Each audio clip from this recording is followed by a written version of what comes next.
Une promenade à travers les arbres, ressourçant, apaisant et captivant. Le sol est couvert de plantes, de mousse, d'étranges champignons. La nature est abondante et semble déborder. De nombreux jardiniers souhaitent reproduire un look de sous-bois dans un coin ombragé de leur terrain. Ça pourrait être tentant de prélever une petite plante sauvage pour la ramener chez vous. Après tout, pourquoi payer une plante indigène 15 $ en pépinière lorsque nos forêts regorgent d'exactement les mêmes plantes et gratuitement en plus? Pour les mêmes raisons qu'on dit aux enfants de ne pas cueillir les fleurs qu'ils croisent lorsqu'ils se baladent. Si tu cueilles la fleur, les autres pourront pas en profiter. Prendre une plante en nature nuit à nos forêts. Les plantes sauvages sont souvent fragiles. Elles survivent mal au voyagement et à la transplantation. Quel est l'intérêt de déménager une plante si de toute façon elle va mourir une fois arrivée chez vous? La santé d'une forêt est un équilibre fragile. Plusieurs plantes sont en voie d'extinction ou sont menacées. Elles ont besoin de tous leurs individus et de toutes leurs graines pour assurer la survie de l'espèce. Les fleurs et plantes supportent un écosystème complet. Par exemple, les fleurs nourrissent les abeilles et les papillons, puis forment des fruits qui nourriront les oiseaux et les mammifères. Plusieurs espèces d'insectes et d'animaux ne sont pas très mobiles. Si on retire leur source de nourriture à un endroit précis, on a un impact négatif sur leur survie. En plus de pas être éthique, c'est souvent illégal de prélever des plantes en nature.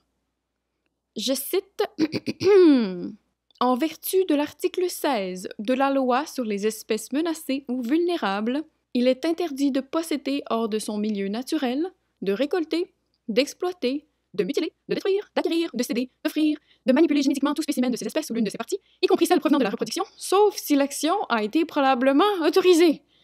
You! Bref, vous n'avez pas le droit de faire ça. L'amende salée pour non-respect de cette loi est de 500 $ à 40 000 $. Ça coûte pas mal plus cher que le petit 19,95 que vous allez devoir dépenser à la pépinière. C'est la même chose pour le bois que vous trouvez au sol. J'ai constaté que plusieurs personnes souhaitent remplir le fond de leur bac à jardin surélevé avec du bois trouvé en forêt, comme ils n'en ont pas chez eux. Le bois mort en forêt est important pour les insectes et les salamandres. Si vous partez avec, vous retirez leur maison. Encore plus grave, vous pourriez contribuer à la dispersion d'insectes ravageurs dans des zones pour l'instant épargnées. Genre la grille du frêne, ça vous dit quelque chose? C'est pour cette raison-là que les parcs nationaux demandent aux campeurs de ne pas apporter leur propre bois pour faire des feux et d'utiliser celui qui est vendu sur place. Ah, puis le contraire est vrai aussi, hein?